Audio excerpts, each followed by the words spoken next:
کہ جو شرعاً لازم نہ ہو، ایک جائز ہے، لیکن اس کے کرنے کے اوپر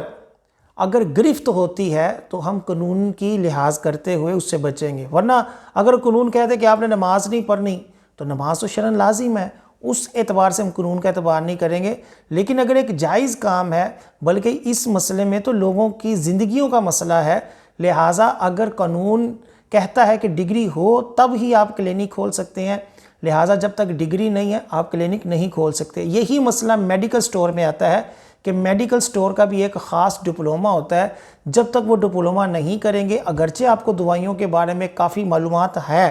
لیکن قانون کہتا ہے کہ جب تک آپ کے پاس ڈپلومہ نہیں، آپ میڈیکل سٹور نہیں کھول سکتے۔ ہمارے یہاں بھی لوگ اس طرح تھوڑا بہت دوائیوں کے بارے میں سیکھ کر میڈیکل سٹور کھول لیتے ہیں، وہ بھی غیر قانونی ہے۔ بعض یہ کرتے ہیں کہ کسی ڈگری والے سے ڈگری کرائے پر لے لیتے ہیں کہ لو جی ہم آپ کو ماہانہ اتنے پیسے دیں گے، آپ ڈگری یہاں شو کروائیں۔ یہ بھی جائز نہیں ہے، کہ یہ تو کوئی نہیں ہے طریقہ کہ کسی کی ڈگری کرائے پر لے لیں۔ نہ ہی قانون نے یہ کہا کہ ڈگریاں کرائے پر لے لو، قانون نے کہا جو علاج کر رہا ہے، جو دوائی دے رہا ہے، اس کے پاس ڈگری ہونی چاہیے، لہٰذا یہ بھی طریقہ جائز نہیں ہوگا۔ ہمارے ایک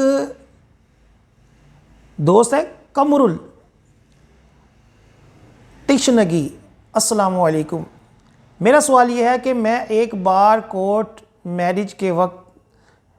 نکاح کر چکا ہوں، میرے گھر والوں کو معلوم نہیں، لڑکی کے گھر والوں کو معلوم ہے، اب دوبارہ پھر وہی لڑکی سے جس سے کورٹ میرج کیا ہوں اپنے گھر والوں کے ساتھ بارات لے جا کر دوبارہ نکاح کر سکتا ہوں؟ دونوں لڑکی ایک ہی ہے اور طلاق کا مسئلہ بھی نہیں، بس گھر والوں کو معلوم نہ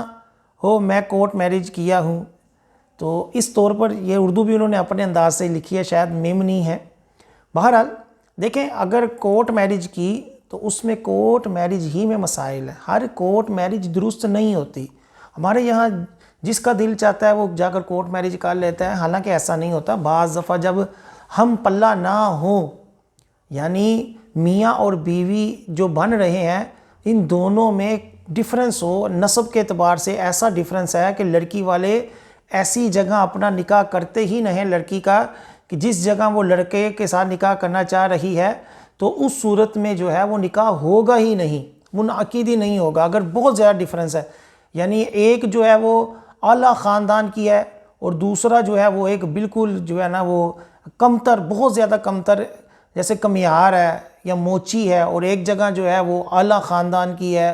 تو اس کا آپس میں نسب کے اعتبار سے نہیں بنتا۔ اسی طرح بعض دفعہ ایک بہت اعلیٰ کروڑ پتی باپ کی بیٹی ہے اور ایک جو ہے وہ بالکل کنگلا ہے، اس کے پاس کوئی پیسہ نہیں، اس طرح کفر نہیں بنتا۔ تو اور بھی اس میں مسائل ہیں، لہٰذا کورٹ میرج ایک تو پہلی بات تو یہ ہے کہ درست ہی نہیں ہوتی، اگر درست بھی ہو یعنی دونوں برابر ہی ہوں ہر اعتبار سے، یا لڑکا اعلیٰ ہو لڑکی کمتر ہو، اب نکاح تو ہو جائے گا لیکن والدین کی دل آزاری کا وبال رہے گا، اس کا گناہ ہوگا کہ ان کی جو عزت خراب ہوئی ہے اس کا گناہ رہے گا۔ اب بالفرض وہ نکاح بھی درست تھا، بعد میں گھر والوں کو پتہ بھی چل گیا، اب دوبارہ نکاح کیا جا رہا ہے سرِ عام، تو اس صورت میں نکاح تو ہو جائے گا، یعنی یہ نہیں ہوگا کہ دوبارہ نکاح تجدید نکاح درست نہیں، لیکن اس میں دونوں حق مہر لازم ہو جائیں گے۔ یعنی جو پہلے کورٹ میرج میں حق مہر کیا تھا وہ بھی لازم ہو گیا، اس کے بعد جب دوبارہ لوگوں کے سامنے نکاح کیا تو اب جو نیا حق مہر رکھیں گے وہ بھی اس کے ساتھ ایڈ ہو جائے گا اور ڈبل حق مہر دینا پڑے گا۔ ہمارے اصغر خان کی آئی ڈی سے سوال ہے، السلام علیکم۔ وعلیکم السلام، وضاحت فرما دیں کہ عقائد میں تقلید حرام ہے؟ تو دیکھیں، عقائد وہ عقیدے جو قرآن و حدیث میں بالکل واضح ہیں، قطعی ہیں، اس میں تقلید نہیں ہوتی۔ یعنی ایک بندہ یہ نہیں کہہ سکتا کہ میں خدا کو اس لیے مانتا ہوں کہ میں اس کے کہنے پر، اپنے فلاں دوست کے کہنے پر خدا کو مان رہا ہوں، نبی کو فلاں کی تقلید میں مان رہا ہوں، قرآن پاک کو فلاں کی تقلید میں مان رہا ہوں، اس کی اتباع میں مان، ایسا نہیں ہوتا نا۔ جو چیزیں قرآن و حدیث میں بالکل واضح ہیں، اس میں کسی کی تقلید نہیں، یہ ہم سب کے اوپر اپنے طور پر لازم ہے کہ اس کے اوپر ایمان لائیں، اس کو مانیں۔ البتہ تقلید عقائد میں فروعی ہو سکتی ہے۔ فروعی ہے کہ ایک مسئلہ تقدیر بالفرض ہے، تقدیر کا مسئلہ ہے، اب اس کے اندر کافی گہرائی ہے، کس چیز کا ماننا، کس طرح تقدیر کے احکام ہیں، اسی طرح جنت کے اوپر ہم سب کا عقیدہ ہے، اس میں کسی کی تقلید نہیں، لیکن اس کے اندر مزید جو احکامات ہیں، اسی طرح دیگر جو ہیں وہ عقائد میں فروعی جو آگے مسائل ہوتی ہیں، آگے مزید گہرائی ہوتی ہے، اس میں تقلید چل سکتی ہے اور اس میں چلتی بھی ہے الحمدللہ۔ اس میں دو گروہ ہیں اور دونوں ہی اہل سنت ہیں، ایک ہے ماتریدیہ اور ایک ہے اشاعرہ، یہ دونوں ہی الحمدللہ اہل سنت ہے اور دونوں فروعی مسائل میں بعض دفعہ اپنی اپنی ڈیفرنس رائے رکھتے ہیں، لیکن یہ فروعی ہے۔ اصل عقیدہ جو تقلید ہے اس میں کسی کی تقلید عقائد میں نہیں ہوتی۔ راجہ مسعود کی آئی ڈی سے ہے کہ ایڈوانس قبر مخصوص کروا سکتے ہیں، تو دیکھیں ایڈوانس قبر مخصوص کرنا یہ شرعاً درست نہیں ہے، کہ پتہ نہیں کہ کب بندے کو کس جگہ موت ہے۔ دوسرا یہ ہے کہ جو وقف کی جگہ ہوتی ہیں قبرستان، اس میں اپنے لیے تو کوئی بندہ جگہ ہی نہیں رکھ سکتا نا، کہ اس کی ملکیت نہیں، اور اس طرح وقف کو کسی طرح اپنے لیے گھیر لینا یا دھوکہ دہی دینا یہ تو درست نہیں، کہ جو پہلے آتا جائے قبر پاتا جائے۔ یہ نہیں ہے کہ ہم چار دیواری کر کے اس کے اوپر اپنا قبضہ کر لیں، جیسا کہ ہمارے یہاں قبرستانوں میں یہ جو ہے نا وہ چلتا ہے کہ جو صاحب حیثیت ہوتے ہیں یا جن کی اثر رسوخ ہوتے ہیں وہ چار دیواری کر کے بس اس کے اندر ہمارے خاندان والے رہیں گے، حالانکہ وہ قبرستان وقف ہے، ان کی ذاتی ملکیت نہیں۔ اگر اپنی بھی بندے کی ملکیت ہو اور وہ قبرستان کے لیے وقف کر دے تو اب بعد میں چار دیواری کر اپنی کسی خاندان کے لیے قبر مخصوص نہیں کر سکتا کہ وہ وقف ہو گیا۔ ہاں اگر قبرستان وقف ہی نہیں کیا، ایک حصہ رکھ لیا کہ جس میں صرف ہمارے خاندان والے دفن ہوں گے، تو وہ ایک الگ ایشو ہے۔ باقی قبریں مخصوص کرنے کی یہی وجہ ہے کہ ایک تو وقف کے مسائل، دوسرا یہ کہ بندے کو پتہ ہی نہیں میں نے مرنا کیا ہے، ہو سکتا ہے وہ ایسی جگہ مرے، دوسرے شہر میں دوسرے ملک میں مرے اور وہیں اس کو دفن کرنا پڑے کیونکہ شرعی طور پر ایک شہر سے دوسرے شہر بلا وجہ شرعی میت کو منتقل کرنا بھی مکروہ ہے، خاص طور پر جب اس کا جسم خراب ہونے کا خدشہ ہو تو پھر تو حرام ہے، پھر حکم یہی ہے کہ اس کو وہیں دفن کر دیا۔ ہمارے یہاں لوگ دوسرے ملکوں سے پتہ نہیں کتنی مشقتیں کر اپنی میت کو یہاں لاتے ہیں اور جسم بھی ان کے خراب ہو جاتے ہیں اور بھی کئی مسائل ہوتے ہیں، حالانکہ کوئی اتنی فضیلت نہیں، جہاں بھی دفن ہوا ہے وہاں اس کو مڑا ہے جہاں اس کو وہیں دفن کر دیا جائے۔ ہمارے محمد ارشد بھائی کی آئی ڈی سے سوال ہے کیا میت پر کلمہ شہادت پڑھنا بدعت ہے؟ دیکھیں میت کے اوپر کلمہ شہادت پڑھنا بدعت نہیں ہے، اچھا عمل ہے، مستحب عمل ہے۔ پہلے زمانوں میں ہوتا یہ تھا کہ جب بندہ کوئی فوت ہوتا تھا اس کے جنازے میں لوگ اپنی آخرت کا تصور جماتے تھے اور کوئی کام نہیں، کوئی بات نہیں کرتے تھے، صرف آخرت کے اندر کھوئے رہتے تھے۔ اس کے بعد جب غفلت کا دور آیا کہ لوگ جنازوں میں باتیں کر رہے ہیں، ادھر ادھر نظر اٹھا رہے ہیں، اس وقت پھر علماء کرام نے، فقہاء کرام نے اپنی فقہ آج نہیں کئی صدیوں پہلے کتابوں میں لکھا ہے کہ اللہ کا ذکر کرنا، کلمہ پڑھنا یہ ایک مستحب عمل ہے، کہ فضول رہنے سے بہتر یہ ہے کہ بندہ کلمہ پڑھتا رہے، اور اس سے واقعی لوگوں میں ایک قسم کا تھوڑا بہت ذکر اللہ ہوتا ہے۔ آپ کو پتہ ہے کہ آج کل جس طرح غفلت کا دور دورہ ہے، لوگ ادھر ادھر میت کے اندر، جنازے کے اندر جو ہے وہ ہنس رہے ہوتے ہیں، تو اللہ کا ذکر بہتر ہے، خاموش رہنے سے اور ادھر ادھر کی گپیں مارنے سے بہت بہتر ہے، اور یہ مستحب عمل ہے۔ جبران علی کی آئی ڈی سے سوال ہے کہ ورکر کو کمپنی کی طرف سے ملنے والے پیٹرول کو بیچ کر فائدہ حاصل کرنا کیسا ہے؟ دیکھیں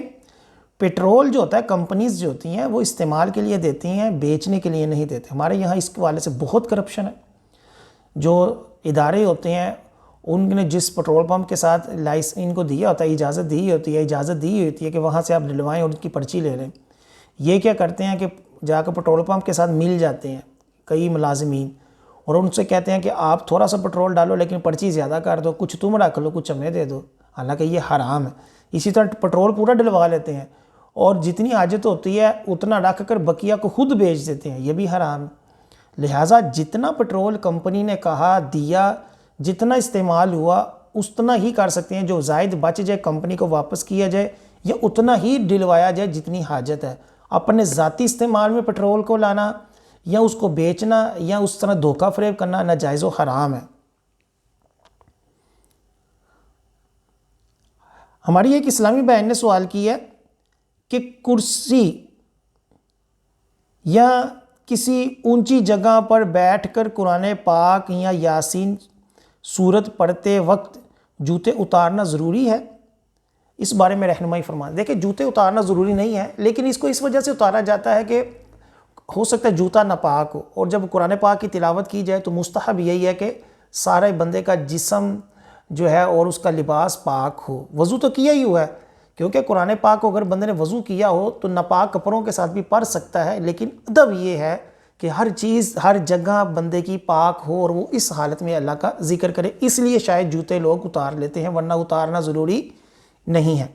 محمد فیصل خالد کی آئی ڈی سے سوال ہے، رسول اللہ صلی اللہ علیہ وسلم نے ارشاد فرمایا علم حاصل کرو چاہے تمہیں چین جانا پڑے، اس کی وضاحت فرما دیں۔ دیکھیں قرآن حدیث پاک میں چین کا لفظ نہیں ہے، بالسین کا ہے، وَلَوْ بِالسِّین، اگرچہ تمہیں دور دراز جانا پڑے، چین کا لفظ نہیں ہے، یہ لوگوں میں غلط مشہور ہو گیا۔ آقا علیہ السلام کا یہ فرمان ہے کہ علم حاصل کرو، وہ بھی دین کا، دنیاوی نہیں،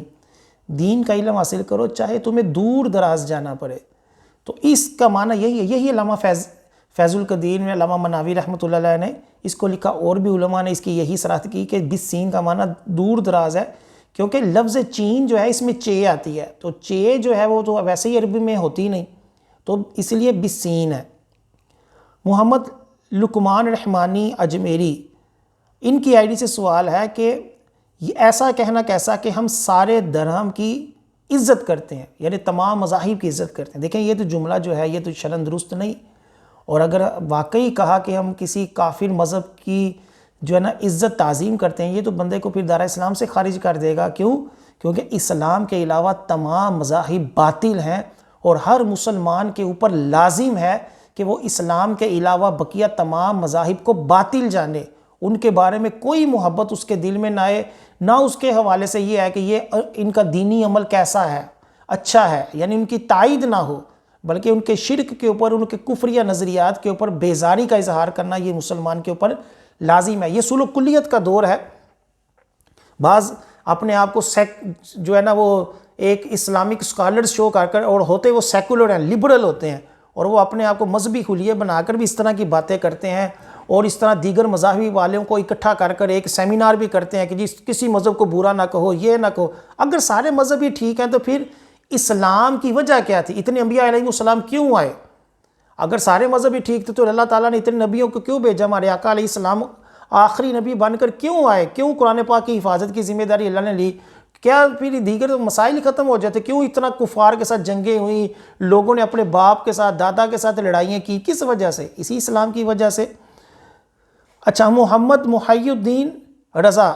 ان کی آئی ڈی سے سوال ہے کہ نبی کریم صلی اللہ علیہ وسلم کے نور کا انکار کرنا یہ کیا ہے؟ یعنی نبی کریم صلی اللہ علیہ وسلم کے فضائل میں سے یہ ہے کہ اللہ تعالیٰ نے اپنے نور سے نبی کے نور کو پیدا کیا، اور یہ واضح طور پر مصنف عبدالرزاق کی یہ حدیث پاک ہے، امام بخاری کے استاد، اور صحیح سند کے ساتھ یہ حدیث پاک ہے، اور بھی بڑے بڑے علماء نے اس حدیث پاک کو لکھا۔ اسی طرح قد جاءکم نور، اس بارے میں بھی علماء کرام نے نور سے مراد نبی کریم صلی اللہ علیہ وسلم کی ذات لی، تو یہ فضائل میں ہے۔ اور اس کا انکار کرنا جو ہے، اگر تو حدیث پاک کو جانتے ہوئے کہ یہ حدیث ہے اس کا انکار کر رہا ہے تو یہ گناہ ہے، یعنی یہ کفر یا گمراہی نہیں، یہ گناہ ہے کہ ایک حدیث پاک کا انکار ہے، کیونکہ اصول یہ ہے کہ کوئی بھی ایک حدیث جو صحیح ہو اس کا انکار کر دینا یہ بندے کو گناہ کرتا ہے اور سخت گناہ گار ہے۔ باقی اگر وہ یہ کہتا ہے، دلائل دیتا ہے اپنے طور پر کہ یہ حدیث ہی صحیح نہیں اور بلا وجہ اس کے اوپر ہٹ درمی کرتا ہے تو یہ بھی گناہ ہے، یعنی حدیث کو ضعیف ثابت کرنے کی بلا وجہ مذموم کوشش کرنا یہ بھی گناہ ہے، لہٰذا یہ گناہ ہوگا، باقی کفر یا گمراہی کا حکم نہیں لگے گا۔ محمد شعیب شاہ کہہ رہے ہیں کہ ایک آدمی نے جامع مسجد میں پلاسٹک والی سبز جالی والی ٹوپیاں رکھ کر وقف کر دیں، اور وہاں کوئی موجود بھی نہیں تھا، تو اب ان ٹوپیوں کا کیا کیا جائے؟ دیکھیں مساجد میں جو اس طرح کی ٹوپیاں رکھی جاتی ہیں، اس کا مقصد یہ ہوتا ہے کہ جس کے پاس ٹوپی نہیں وہ ننگے سر نہ پڑے۔ البتہ اگر کسی کے پاس ٹوپی نہیں تو اس کے لیے یہی حکم ہے کہ وہ ٹوپی پہنے، صاف ستھری ٹوپی پہنے، اپنے گھر سے ٹوپی لائے جو عام محافل میں بھی پہن کر جا سکتا ہے، کیونکہ گندی مندی ٹوپی مسجد والی بھی پہن لینا یہ مکروہ ہے،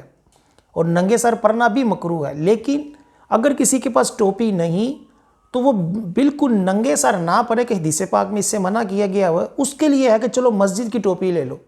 بالکل ننگے نہ ہو۔ لہٰذا اگر وہ مسجد کی ٹوپی پڑی ہوئی ہے تو ہم اس کو پڑے رہنے دیں، اس کو ضائع نہ کریں یا کسی اور جگہ نہ بھیجیں، کہ ننگے سر سے پھر بھی وہ ٹوپی پہننا بہتر ہے، البتہ صحیح سنت طریقہ یہی ہے کہ صاف ستھرے کپڑے پہن کر، ٹوپی امامہ پہن کر اللہ کے حضور حاضر ہوا جائے۔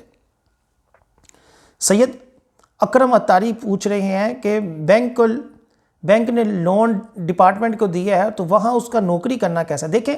اگر تو یہ سودی معاملات کو ڈیل نہیں کرتا، اس کا حساب کتاب نہیں رکھتا، اوورال اپنی نوکری کرتا ہے اور جس محکمے میں نوکری کر رہا ہے اس نے اپنے طور پر سود لیا ہوا ہے تو اس کے اوپر وبال نہیں۔ ہاں، اگر یہ بھی وہ اکاؤنٹنٹ ہے کہ وہ سود کو لکھتا ہے، دیتا ہے، لیتا ہے، تو پھر اس صورت میں اس کی نوکری جائز نہیں ہوگی۔